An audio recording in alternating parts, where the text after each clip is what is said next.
we in a certain sense celebrate the day of our faith, as I said. And faith is one of the most important things for any human being. You can believe in any God you want, but when you believe, that must change your life. And especially for us Christians, that faith must be faith that takes the love of Jesus, mercy of Jesus to others. And that is what I want every Goan to do.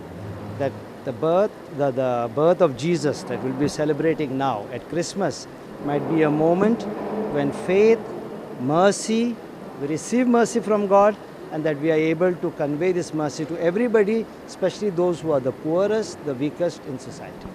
So any communal has a message on? No, as I said, the Christian community is not communal, and the gospel will not allow us to be communal. We belong to everybody because God belongs to everybody.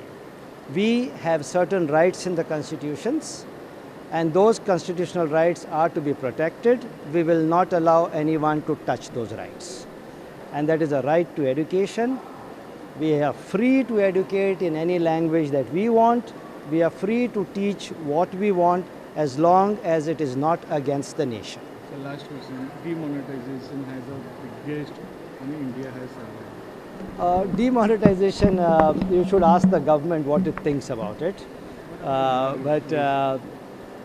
As we see, for the moment, it is creating a lot of problems for the poor people. A lot of problems for the poor people, especially in villages. I have visited Jharkhand villages where money is not reaching to the people. What will be the long-term effects? What will be the short-term effects? We don't know. But at the moment, it is causing hardships. But is the